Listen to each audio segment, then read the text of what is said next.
Amados hermanos, continuamos con nuestra serie de enseñanzas que empezamos el 1 de enero, que es en la nueva serie que estamos tratando, La verdadera prosperidad es. Y vimos desde la vez pasada que la verdadera prosperidad es entender o saber que Jesús nos hace suficientes. Esa la vimos la vez pasada y tiene que ver en cuanto a la parte ministerial.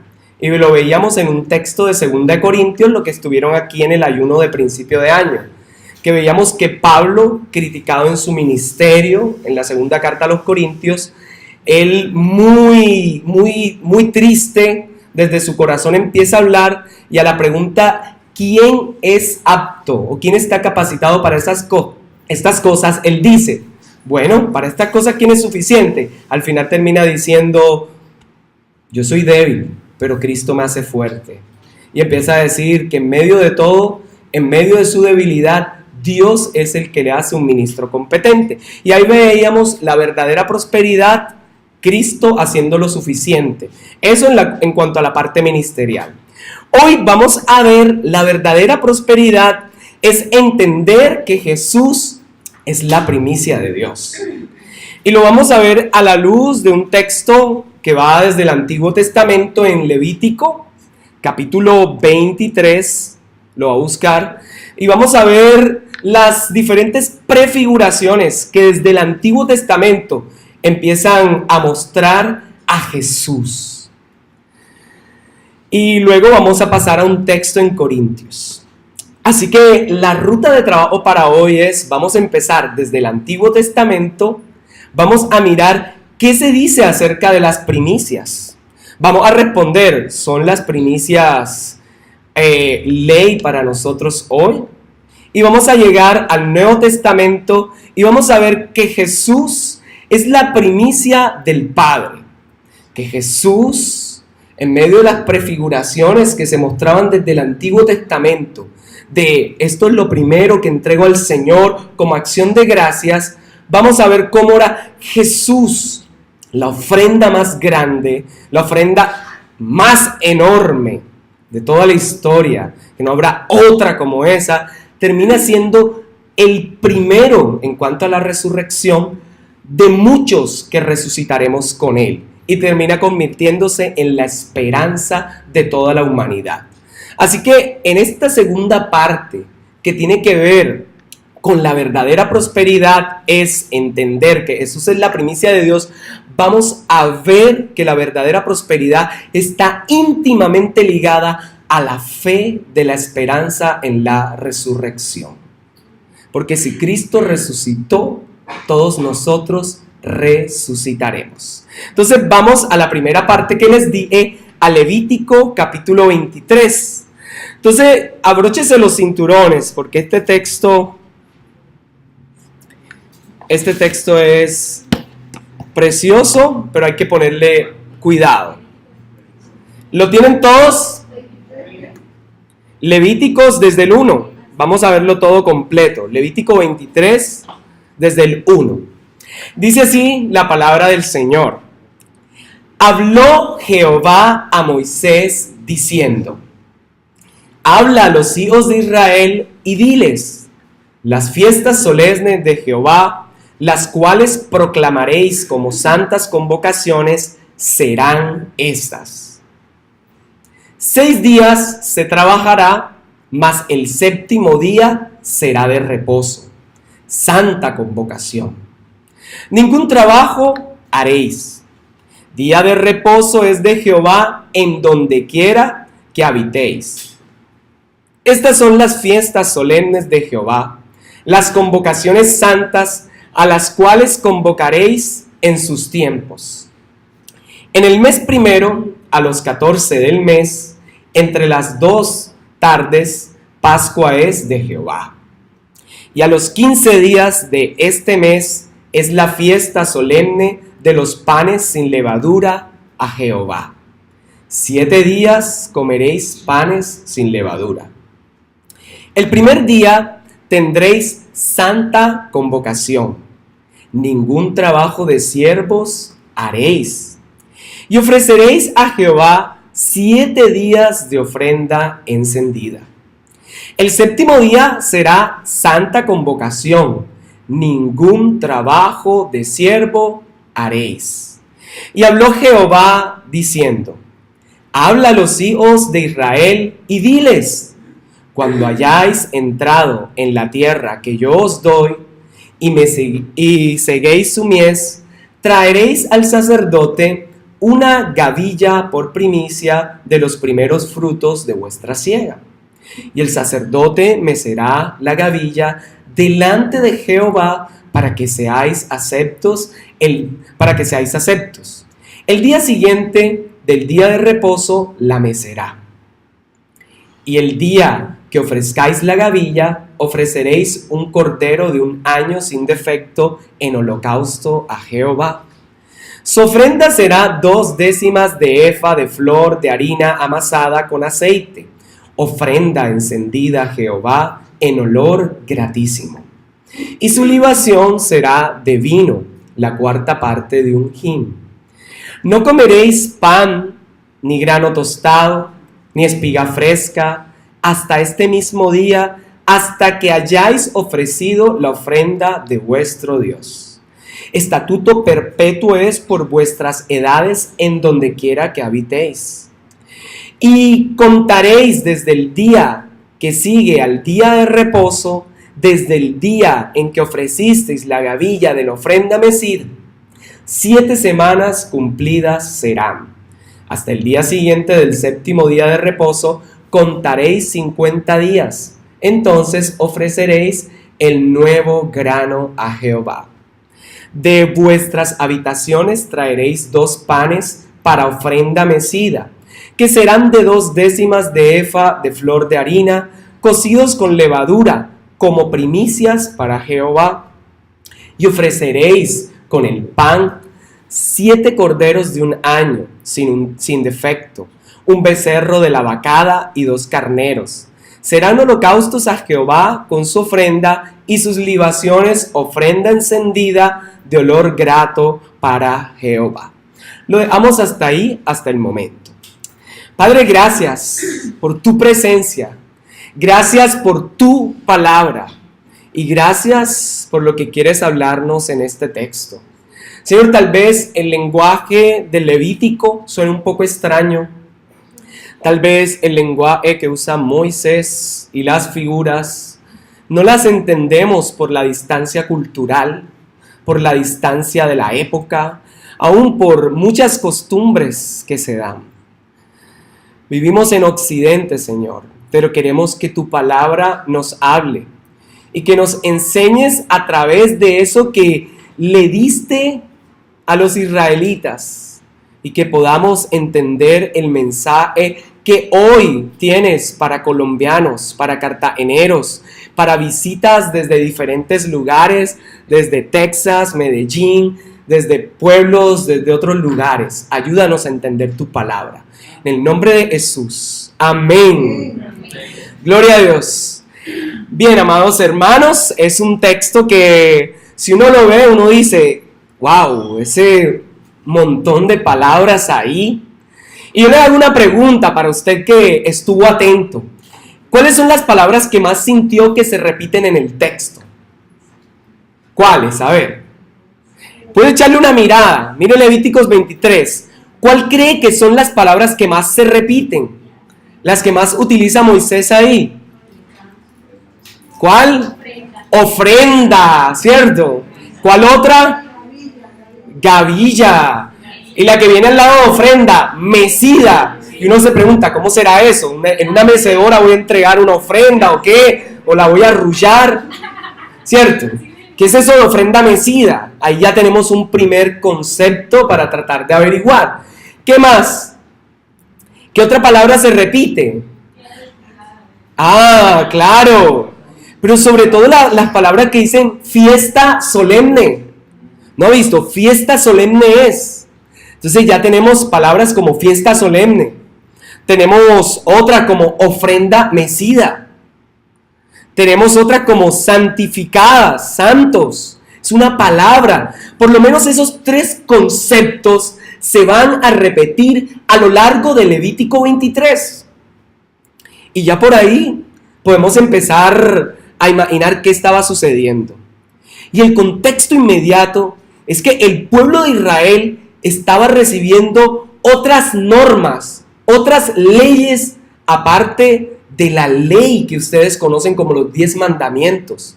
Aparte de lo otro que tenía que ver con la parte de la salud, normas sanitarias. Aparte de otras leyes que tenían que ver con el sacerdocio. Porque Dios siempre se ha preocupado de todo. Y bajo su control está todo lo que hace su iglesia. Por eso Él dictaminó leyes para su pueblo, para protegerlos en el camino al desierto. Por eso encontrará leyes tan extrañas como las que pueden ver de la menstruación. Mujer que está menstruando, espere, apártese. ¿Y por qué salen esas leyes que uno dice tan rara y que en esta época diría, pero qué leyes tan excluyentes? Como el que tiene algún eczema en la piel, lepra le decían a cualquier clase de brote. Cualquiera que tenga eso, apártese, quédese por fuera y espere hasta que lo vea el sacerdote que hacía de médico en ese tiempo también. Entonces uno decía, pero ¿por qué eso se oye tan excluyente? Pues Dios siempre pensando que en el camino al desierto iban a necesitar cuidarse. Por eso leyes como la de el que tenga algún flu o la que tenga algún flu o el que tenga algún problema en la piel estuvieran quietos, apartes, hasta que lo revisara el sacerdote y dijera, no, está bien o tiene que quedarse más tiempo, debe ser curado. De la misma forma que Dios tiene cuidado de su pueblo cuando está en el desierto, pero está a punto de entrar en la tierra y le da leyes como cuidado, se meten con las mujeres de estos y de los otros. Cuidado, aprenden y todo, no porque fuera en sí combinarse con ellos la gran maldad, sino porque ellos iban a adquirir las costumbres paganas junto con sus ídolos. Él lo hace como medida de protección. De la misma forma, para proteger al pueblo, para honrar el nombre de Dios, para el cuidado sacerdotal y otra clase de celebraciones y ritos ceremoniales, va a instituir por lo menos estas fiestas. Aquí aparece el día de reposo y 7 fiestas más que practicaban los judíos. Es decir, en este capítulo es donde se instituyen 7 tipos de fiestas ceremoniales que ellos iban a practicar. Pero, ojo, como les he dicho, la palabra hay que mirarla a la luz ahora del Nuevo Testamento. Jesús habla al final del texto de Lucas, del Evangelio según San Lucas, y le dice a 2 que van en el camino a Emaús. Le dice así, miren, tardos para oír. ¿Acaso no era necesario que el Cristo padeciese y que se cumpliese lo que dicen las Escrituras? Y habla de los salmos, de la ley y de los profetas. Es decir, ahí Jesús mismo estaba diciendo, mi vida se entiende y el Evangelio y todo se entiende a la luz de Cristo y el Antiguo Testamento a la luz del Evangelio. Entonces, hoy vamos a mirar cómo diferentes fiestas del ámbito judío prefiguran a Cristo, prefiguran al Señor y son motivo de gozo, de celebración para nosotros. Sobre todo en estos primeros días del año. ¿Quién en estos días no tiene ganas de estar celebrando, estar con la familia? Hoy, estos días, mi casa ha estado llena y ayer se llenó todavía más. Tenemos visitas de Medellín, visitas de Barranquilla, mejor dicho, es una bendición buenísima. Entonces, gracias a Dios, Él siempre abriendo la puerta. Y hoy vamos a ver la bendición de estas fiestas. Entonces, ahora, como les dije, muchas de esas fiestas eran parte de la ley de sanidad para ellos y conmemoraban fechas especiales. Yo le hago la pregunta aquí, ¿quién no celebra su cumpleaños? De pronto hay algunos. Aquí todos celebran su cumpleaños. ¿Y usted por qué celebra su cumpleaños? Aquí tenemos una persona que cumplió hace poco. Maricé cumplió el 1 de enero. Sepan que del ayuno muchos salieron para allá y otros de la tarde. Y uno le preguntaría a Maricé, ¿por qué celebras el cumpleaños? Algunos lo celebran para comer. Eso lo he sabido por ahí. Algunos y van solo a los cumpleaños por la comida y luego acompañar al cumplimentado. No. La idea de celebrar los cumpleaños es porque se quiere recordar, por lo menos entre nosotros, recordar que Dios ha sido fiel y ha dado un año más de vida. Otros lo recuerdan con motivo de decir, oye, te estás volviendo más viejo, estás más grande, tienes más canas blanquitas en tu cabello, o simplemente a los niños, ¿cómo has crecido? Pero también recordamos fiestas como la independencia. Este año, ¿cuántos años se van a celebrar? ¿Este año es el bicentenario? ¿Sí o no? ¡Ay, caramba! ¿O el qué? ¡Uy! No me digan que hay una corchada masiva. Bueno, pues, y nosotros celebramos este tipo de fechas porque nos traen buenos recuerdos. Pero también celebramos algunas partidas de familiares en forma solemne diciendo, ha partido con el Señor, pero un día nos veremos con Él. ¿Cierto? Ahí son conmemoraciones.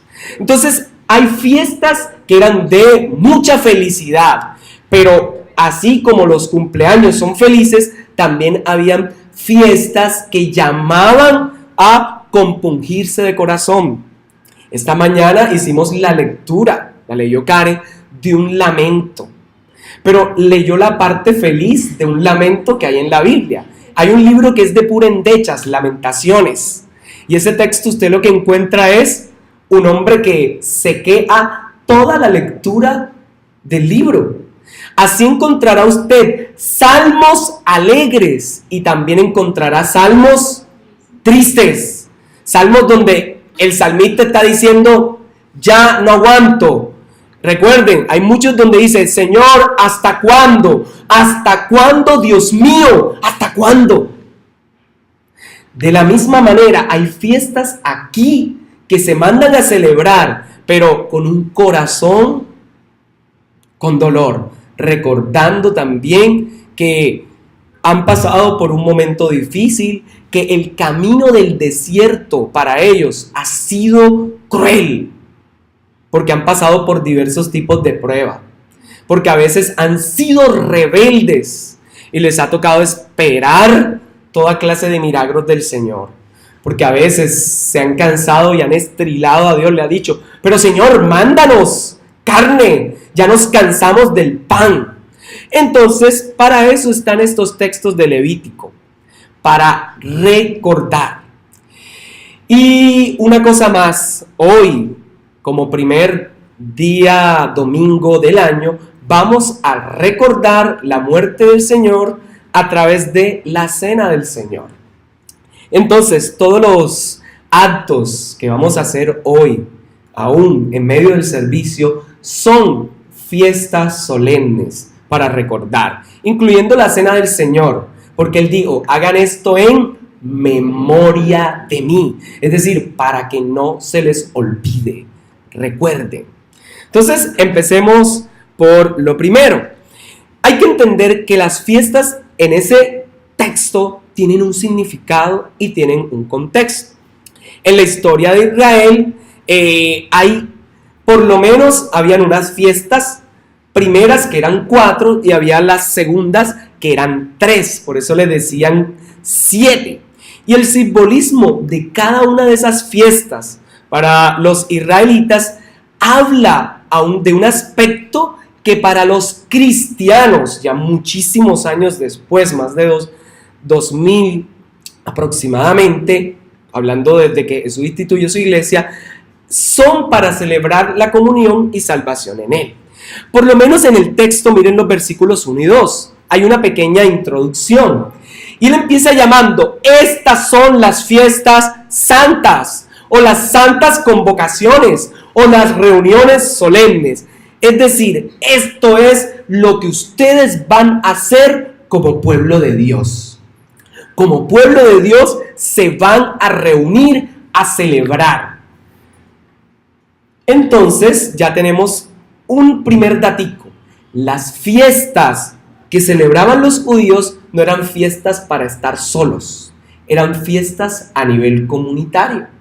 Por eso nosotros también en la iglesia que fundó Cristo a nivel mundial nos reunimos no solos, que no sirvió a reunión, sino que estamos con más personas que comparten la fe. Eso es lo primero que hay que mirar. Entonces, lo primero es que las santas, le llaman santas convocaciones. Y la primera que aparece ahí, miren esos primeros versículos. ¿Cuál serán los primeros 3? ¿Cuál es la primera fiesta que aparece ahí o la primera celebración? ¿Cuál? Va acompañada de santa convocación. Pero en el versículo 3 dice exactamente, ¿cuál será? El día de reposo, ¿cierto? En el capítulo 23 que estamos viendo, en el versículo 3, lo primero que aparece es el día de reposo. Y algunos preguntan, ¿debe guardarse el día de reposo hoy? ¿Qué significa el día de reposo para nosotros hoy? Pues ese era el nombre, ¿cierto? Era el único día, sábado, que tenía nombre para los judíos al principio. Y era la fiesta más conocida, pues era también un mandamiento. Y era la que más se celebraba porque cada cuánto hay un día de reposo para ellos. Todas las semanas hay uno, ¿cierto? Para ellos. Entonces era el que más practicaban, era lo más conocido.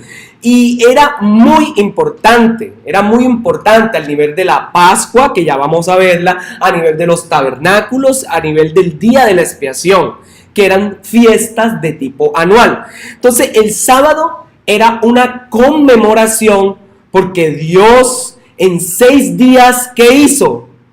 Los cielos y la tierra trabajó y al 7º día descansó. 6 días que no son literales. 6 días, recuerden que estamos en el libro de Génesis, que está prefigurando una cantidad de tiempo indefinido que no sabemos. Así como puede ser en la literalidad de un día, porque Dios puede hacer todo enseguida o en un segundo, puede ser, como el texto lo muestra, un periodo de tiempo. A eso le llamaban día ahí, un gran periodo de tiempo. No sabemos de cuánto. Pero los traductores encontraron la mejor decisión, un día. Por eso nosotros tomamos la palabra día. Entonces, aquí aparece, en 6 días trabajó el Señor. Y en el 7º que hizo, descansó. Y ese es el primer motivo para celebrar el sábado. Pero más adelante, el motivo del sábado empieza a cambiar. Ya no va a ser porque el Señor trabajó 6 días y descansó, sino que en el Éxodo hay otro énfasis. Como ellos trabajaban en Egipto y estaban agotados de tanto cansancio por lo que hacían, al salir les dice, porque ustedes descansarán del trabajo. Y pueden mirarlo en Éxodo 20 del 8 al 11. Van a mostrar que ahora el motivo cambia. Pero si seguimos avanzando en el Antiguo Testamento, después evoluciona un poco más. Y ya no es solamente porque el Señor descansó, porque ustedes descansaron del trabajo, sino porque todos van a entrar en un reposo. ¿Y cuál sería el reposo? ¿La qué? La tierra prometida. Ahora, todo eso, esa fiesta, es la prefiguración que en Cristo entramos en el verdadero día de reposo, según Hebreos. Para la iglesia, el sábado o el día de reposo es Jesús y nosotros que esperábamos en Él, reposamos en Él. A ese lo llamamos. Y reflexionemos. Pueden mirar lo que quieran, Hebreos 3, versículo 7, también el versículo 15, el 4, el 6 y el 7, y observar cómo Dios llama a que ahora el reposo es en Cristo. Porque todas estas cosas eran sombra de lo que venían. Así que la primera fiesta que ahí aparece, que para ellos era porque Dios descansó, porque ustedes descansaron, porque descansarán del camino del desierto. Ahora es, iglesia, ustedes descansan en Jesús de todos los pecados y en Él entran en el reposo de la tierra prometida. Y eso es lo más precioso, que Jesús es nuestro reposo. Jesús es nuestro descanso. En Él podemos dejar nuestras cargas. Hoy no necesitamos específicamente un día para decir es que tiene que ser este o tiene que ser lo otro. Nosotros tenemos a Jesús para descansar plenamente en Él. Por eso hoy, iglesia, te invito a dejar todas tus cargas en Cristo. Hoy la iglesia se reúne los domingos, el primer día de la semana, en conmemoración a la resurrección de Cristo, quien resucitó en un primer día de la semana. ¿Ok? Eso para los que quieran saber por qué no nos reunimos un sábado, sino un domingo. La reunión es por causa de Cristo y su resurrección gloriosa que nos ha dado esa esperanza. Entonces ya tenemos la primera fiesta. Tenemos el primer dato. Esa no es una fiesta como tal, sino un mandamiento. Ahora sí, saliendo de la introducción, entramos a las fiestas. La primera que aparece ahí es la Pascua, versículo 5 en adelante. La Pascua la celebraban, como aparece ahí, en el mes que ellos lo tenían entre marzo y abril. Y ese era el inicio de su calendario religioso. En Éxodo 12, del 1 al 28, en Deuteronomio 16, del 1 al 8, aparecen con nombres que van desde Abib y que al final termina cambiando a Nisan, junto con el mes, en el post-exilio. Eso lo van a encontrar en Nehemías 2.1 y en Esther 3.7. Ahora, ¿para qué se celebraba la Pascua? ¿Quién sabe para qué era la Pascua? No tiene que ver con esos huevitos de Pascua, porque de pronto alguno está pensando, no, la Pascua tiene que ver con huevos de Pascua. No, la Pascua era otra cosa. Era una fiesta en memoria de la liberación del pueblo, ¿cierto? Habían estado en yugo, pero empezaban a recordar, el Señor nos sacó de Egipto y una noche hirió a todos los primogénitos, incluyendo al hijo del faraón. Pero todos aquellos israelitas que tenían la marca, la señal de sangre en la puerta de su casa, fueron salvos. Entonces, esa noche, recuerde, hubo un cordero que se inmoló, Éxodo 12:6, lo cual, trayéndolo a la nueva iglesia, al nuevo pueblo de Dios en Cristo, Juan, cuando ve a Jesús, él dice, he aquí, ¿qué cosa? El Cordero de Dios que quita el pecado del mundo. Y Cristo no vino a traernos de un éxodo para sacarnos de Colombia y llevarnos a la santa ciudad, no. Él vino a sacarnos del pecado que nos asediaba, del pecado que nos mataba. Y la palabra menciona que estábamos muertos en nuestros delitos y pecados, pero Cristo nos dio vida juntamente con Él. Por gracia somos salvos, por medio del sacrificio de Cristo, de un cordero como inmolado, dice Apocalipsis. Recuerden la imagen preciosa que hemos tratado los últimos meses de Apocalipsis, que cuando preguntan, ¿quién es digno de abrir el sello, de tomar el libro y abrir su sello? ¿Qué es lo primero que ven? Ven un león poderoso vencedor, como de lejos. Pero cuando el león se acerca, ya no es un león, es un cordero inmolado. Porque Él no venció como un león poderoso, Él venció como un cordero inmolado en la cruz. Y luego es que lo vemos como el león de la tribu de Judá. Entonces esta prefiguración de esta fiesta empieza a mostrar para nosotros los creyentes, igual nosotros no la debemos guardar porque fue ceremonial para ellos, pero sí nos sirve a nosotros para recordar hoy el sacrificio de Jesús, aunque nosotros lo celebramos de otra manera. En unos cuantos minutos vamos a compartirlo, disfrutando y recordando de esa otra manera. Entonces, recuerden, en esos hogares israelitas, ellos compartían esa cena familiar, esa cena pascual, la compartían. Para recordar, ellos estaban siendo preparados para salir de Egipto y ahora recordaban la preparación.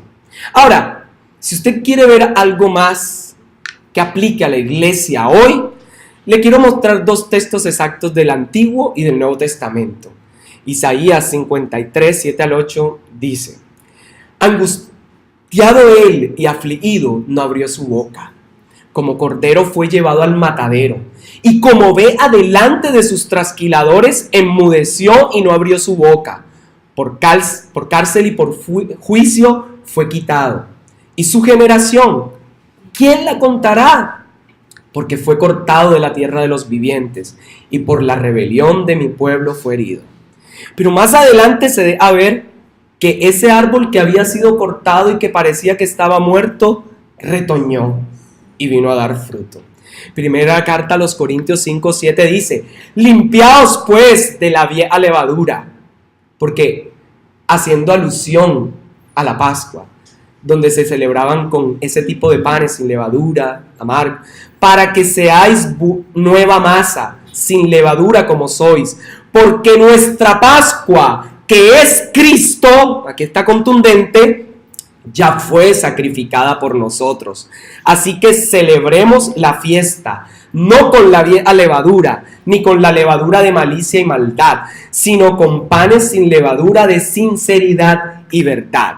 Si hoy tenemos que celebrar, es celebrar en sinceridad, en verdad, que Cristo resucitó, y por eso nosotros debemos amar a los hermanos, ser sinceros, como lo menciona el texto aquí.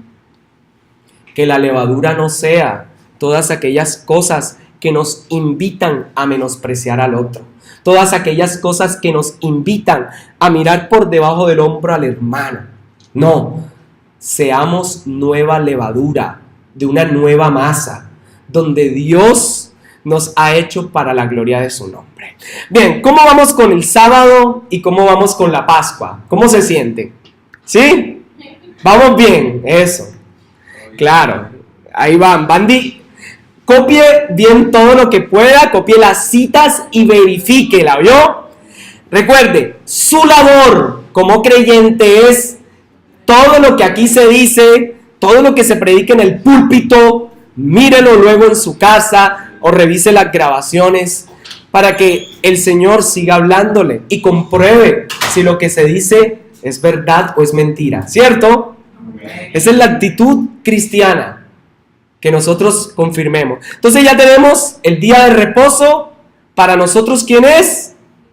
Cristo, ¿cierto? Porque Hebreos dice que Cristo es nuestro reposo. Y la prefiguración fue el día sábado que tenían los hebreos. Luego tenemos la siguiente fiesta que vimos ahí.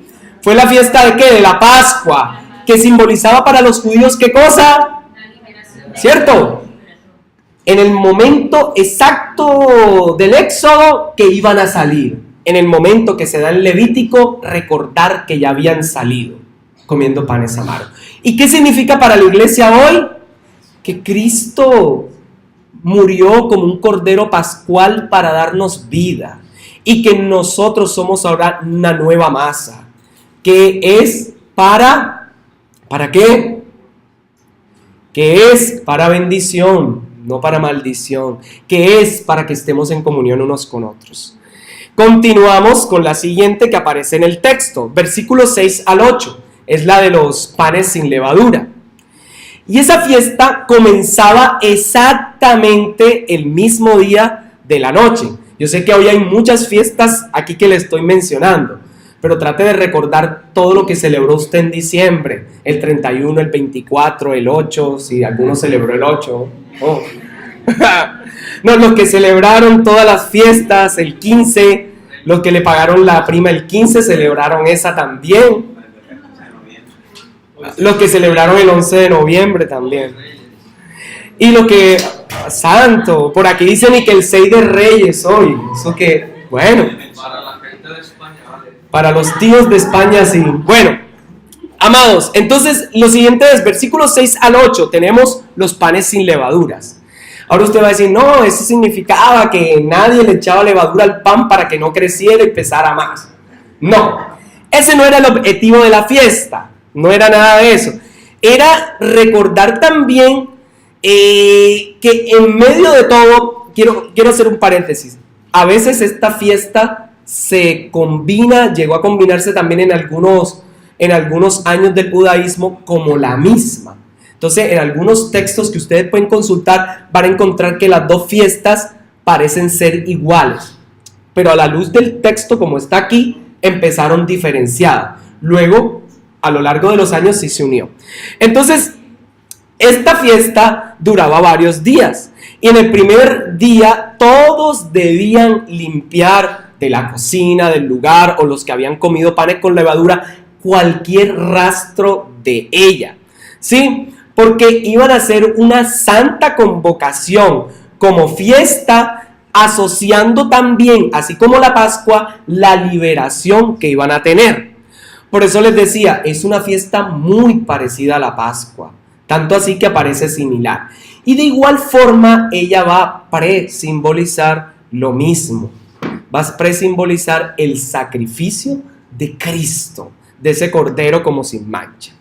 Ahora venimos a otra fiesta del 9 al 14. Y me van a decir cuál es, y esta ya se va a parecer al tema de hoy. Miren los versículos 9 al 14. ¿Cuál será? Y que hoy en muchos lugares la celebran.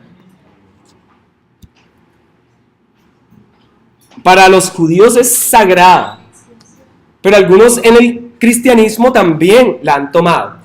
Y es del 9 al 14 se va a hablar, dentro de la fiesta de los panes sin levaduras, se llevaba una gavilla al Señor. Y es para celebrar la fiesta de las primicias. Y yo sé que ahora me meto en un terreno que de pronto puede ser susceptible en algunos momentos. Pero quiero que miremos cuál fue su significado y qué prefigura. ¿Ok? Entonces, abroche los cinturones, que es probable que el vuelo tenga algo de turbulencia. Bien, en el segundo día de la fiesta de los panes sin levaduras, se presentaba, se llevaba, todos tenían que llevar como sus racimitos, su gavilla. ¿Saben qué es gavilla? Bueno, imagínense, sí, de trigo, de eso, lo llevaban. Y tenían que presentar eso como primicia. Ahora, ¿por qué primicias? De frutos, de trigo, de grano, de todo eso, de aceite. Lo llevaban. En esa época ellos habían tomado la decisión de hacerlo así. Y eso era como el Señor se lo había mandado.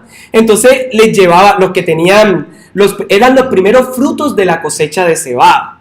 Y usted lo puede mirar en el versículo 10. Ahora, esa fiesta señalaba que pronto o se estaban acercando a la tierra prometida. Y es interesante ese acto simbólico. Entonces ellos decían, Señor, nosotros te entregamos a ti estos primeros frutos. Nosotros te los damos porque tú eres el dueño de todo, porque tú te mereces todo.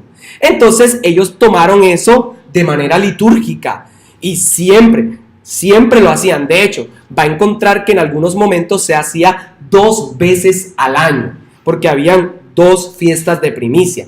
Hoy no voy a profundizar en todo eso, porque eso lo hicimos hace un par de años y usted puede revisar las grabaciones que están por ahí, donde vimos todo lo que tiene que ver con primicias, con diezmos, ofrenda y todas las clases de diezmos que habían en el Antiguo Testamento y todas las clases de ofrenda. Y si quieren que hagamos un seminario sobre eso, lo haremos después. pero mejor consúltelo.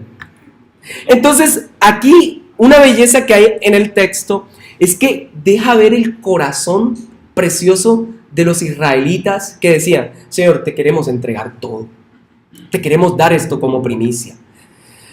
Y así se instituyó de esa forma un acto simbólico de decir: Señor, mira, esto vino de la tierra y te lo damos a ti, y que retorne nuevamente a la tierra y que la tierra sea fértil, y que tú permitas que a la tierra que entremos por posesión sea fértil y todo sea multiplicado.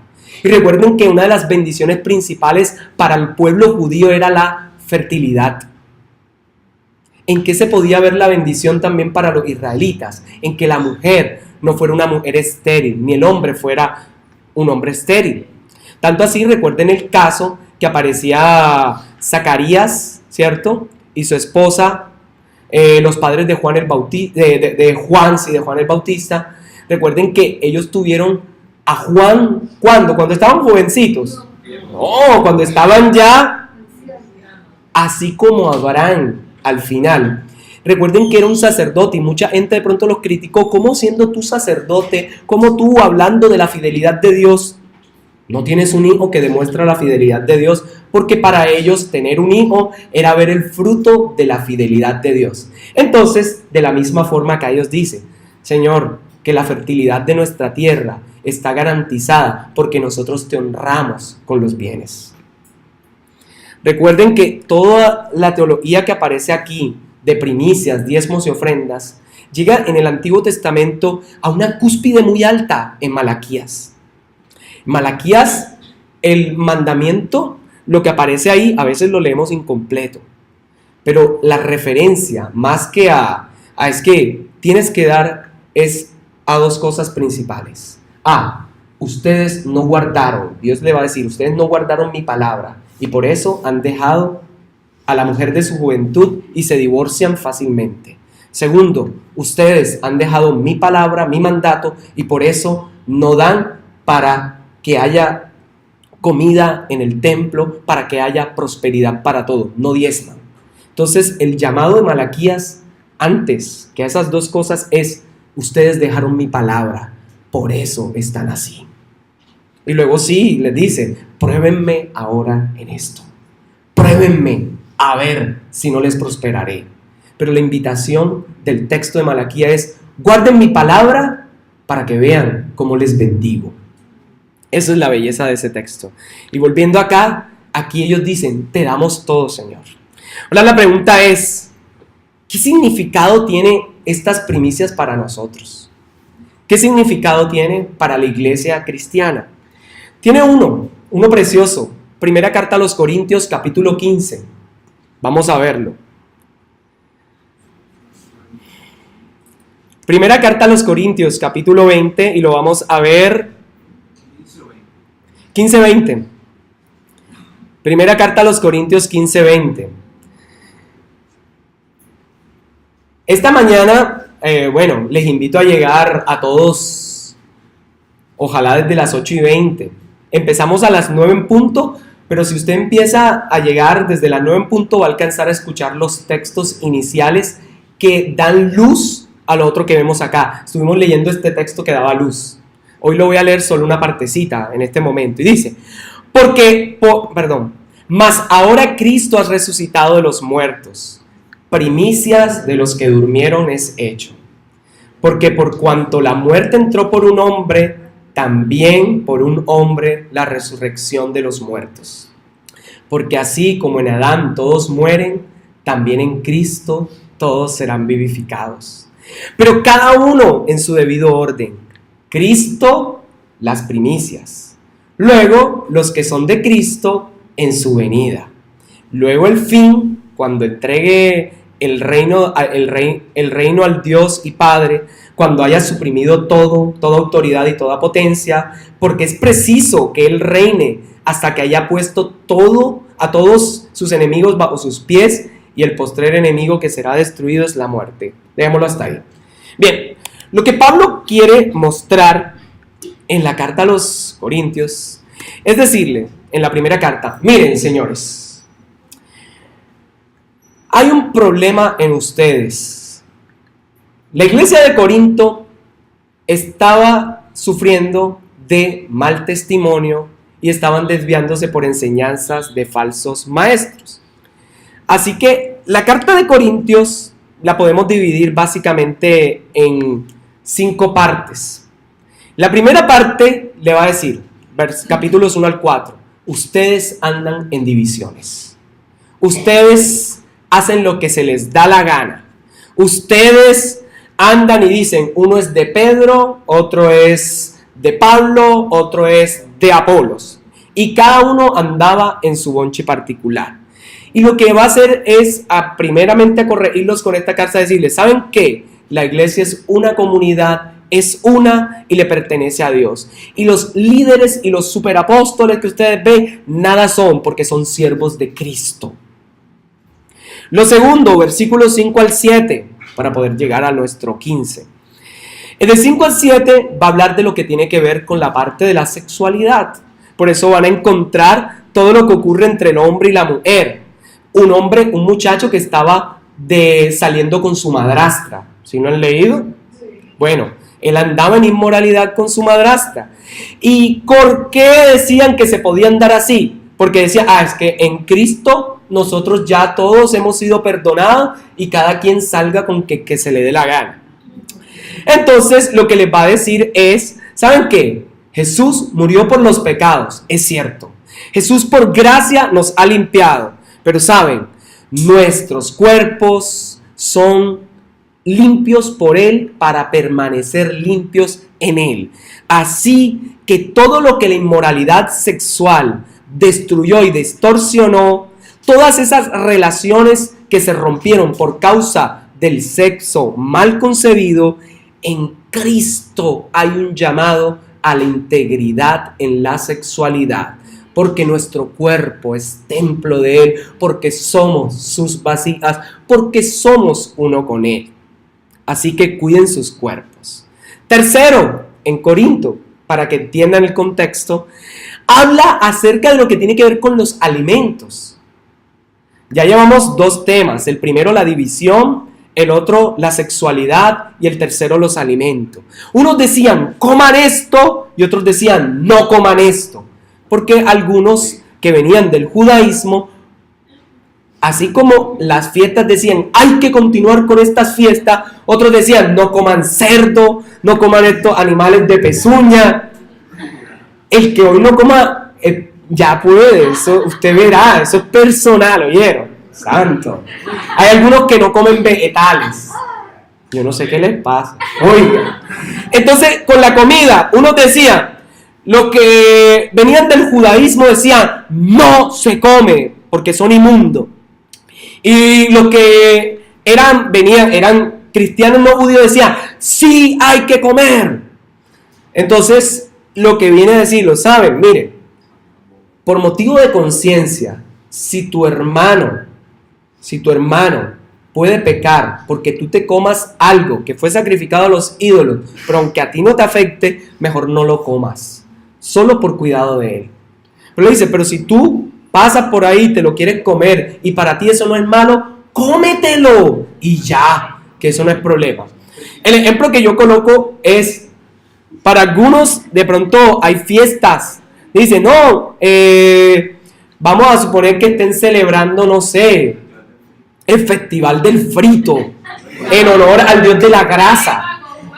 Sí, ya. Si usted lo que está diciendo es, vamos a hacer un festival que tenga que ver con, no sé, se inventan un dios que se llame el dios de la fritanga y lo hacen así, fritanos. Entonces, imagínense eso. El creyente lo que le dice, si para usted eso está mal, y usted que tiene hambre pasa por ahí y dice que no, absténgase.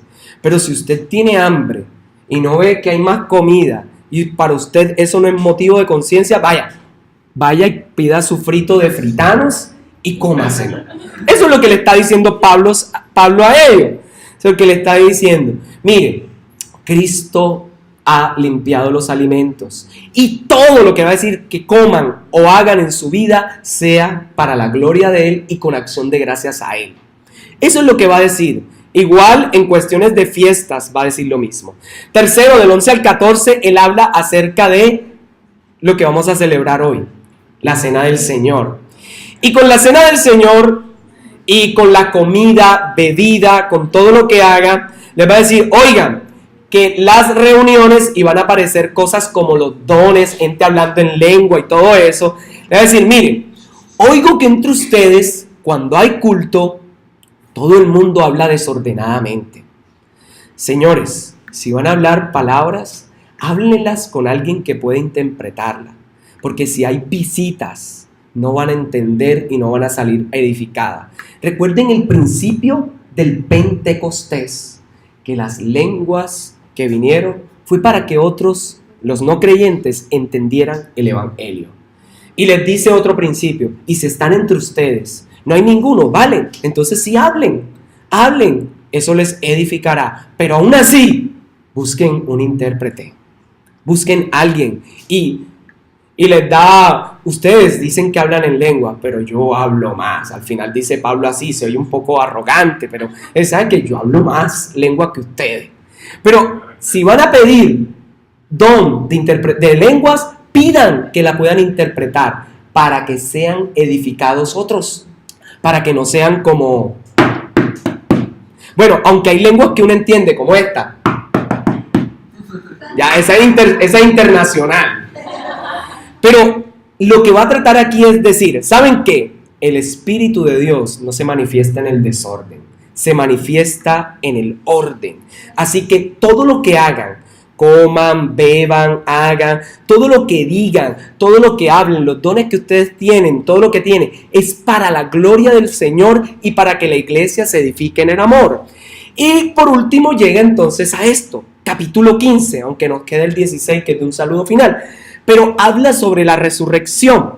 Algunos decían, no existe la resurrección. No va a haber resurrección de los muertos. Entonces Pablo empieza con un argumento. Miren, la resurrección de Cristo es fundamental e indispensable para los cristianos, porque hace parte central del Evangelio. Recuerden, el Evangelio casi siempre lo resumen con la muerte y resurrección de Cristo. Ese es el eje central del Evangelio, que Cristo murió por los pecados y resucitó para que nosotros resucitáramos. Entonces está diciéndole eso, miren, con Cristo, si Cristo no resucitó, entonces nosotros estamos creyendo en una fe sin fundamento.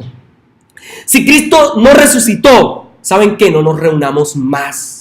Si Cristo no nos resucitó, entonces sigamos llorando a nuestros muertos sin consuelo, porque nunca los veremos. Nunca. Entonces aquí Pablo lo que va a corregir es eso que decían que Cristo no vino en carne y no resucitó. Cristo es Dios y sí resucitó. Y es el fundamento del Evangelio. Ahora, habiendo dicho eso, ahora paso. La resurrección de Jesús es entonces las primicias de los que durmieron. Jesús con su resurrección, al igual que la fiesta de las primicias, simbolizaban, mira, este es el inicio de la gran cosecha que viene. Así Cristo es el primogénito de los muertos, el primero también que resucita, hablando en honor, en preeminencia. Porque algunos dirán, en el Antiguo Testamento un día un profeta cayó y de los huesos se levantó uno que estaba muerto, etc. Pero Jesús es el preeminente, el primero de la resurrección. Entonces a ese Jesús que resucitó es presentado como primicia de todos los que íbamos y los que vamos a resucitar en Él. Entonces, hoy podemos celebrar esta fiesta es recordando que si Jesús resucitó, todos los que mueren en Él resucitan, porque tienen una esperanza viva, porque todos en Él, recuerden lo que dice la carta a los Tesalonicenses 4, primera Tesalonicense, que Él dice, no lloren como los que no tienen esperanza, más bien, háganlo sí, pero como los que saben que un día en Cristo nos reunirá a todos, los que murieron primero y los que moriremos después o cuando Él venga nos lleve, pero todos juntos estaremos con Él. Entonces esa es la prefiguración. La verdadera prosperidad en este sentido se da cuando nosotros sabemos que nuestra salvación es segura, que nuestra salvación está escondida en Él. Es entender que Jesús es la primicia de Dios en la resurrección para que nosotros tengamos esperanza. Ahora alguien me puede preguntar, pastor, entonces ¿qué hacemos con primicias y esto? Hermano, todos los días deberíamos entregarnos como primicias a Él. Cada vez que usted tenga algo con lo que quisiera bendecir a Dios, entréguelo. No espere una fecha especial. Por tradición, si queremos hacerlo, lo hacemos este primer mes. De hecho, nosotros este primer mes empezamos diciendo, el primer día del año lo entregamos como ayuno, como primicia del año. Pero todos los días de nuestra vida, con todo lo que tengamos, deberíamos entregarlo como ofrenda a Él. ¿Por qué? Porque la primicia más grande fue Él. Porque la ofrenda más grande que nos llama a la generosidad es Él. Y bien lo compartía nuestro hermano Luis Moreno el domingo pasado, ¿cierto? La ofrenda de generosidad más grande, y lo decía también la hermana Castilla el otro antepasado, la generosidad más grande es que Cristo se entregó. Si Cristo fue generoso al dar su vida, entonces una primicia, un 10% o cualquier cosa queda exageradamente chiquito en comparación del sacrificio que Él hizo. Por eso la primicia que aparece, y como les dije, me iba a centrar en este texto, exactamente en hablar de la verdadera prosperidad, es entender que Jesús es la primicia de Dios, y le dejo las otras fiestas para que usted las revise y las busque. Pero sí quiero que se quede con esto. Quiero que entienda que Jesús no murió en vano y que la esperanza de nosotros no es una esperanza mentirosa. Para algunos que de pronto dicen, ¿qué hago con mi vida? Está sin esperanza. ¿Será que siempre voy a vivir así? Yo lo que le puedo garantizar es que en Cristo, usted tiene todo. Trabaje en esta vida también por lo que necesite. Pero si no consigue todo lo que estaba buscando en cuanto a los estándares académicos, de prosperidad, etc., sepa que lo más grande que viene con la resurrección, vino con la resurrección de Cristo y viene con la segunda venida del Señor. Y es una esperanza gloriosa de andar donde Él esté. Donde Dios esté, ahí nosotros estaremos. Esa es la verdadera prosperidad del creyente. En esta vida, trabaje y consiga todo lo que pueda. Bendiga su familia. Bendiga los que los rodean. Bendiga la iglesia.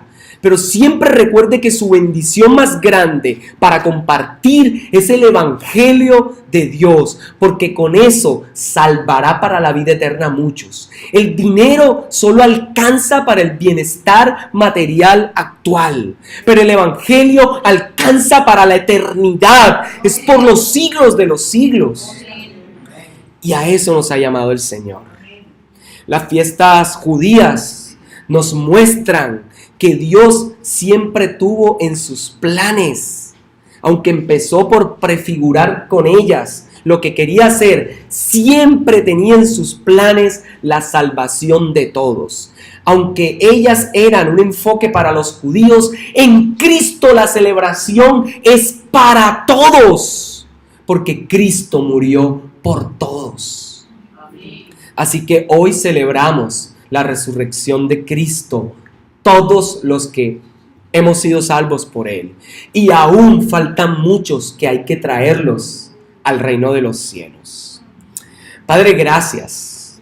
Gracias, Señor, porque tu palabra nos enseña que eres primicia, Señor. Primicia de la resurrección de los que duermen. Gracias, Señor, por este precioso tiempo.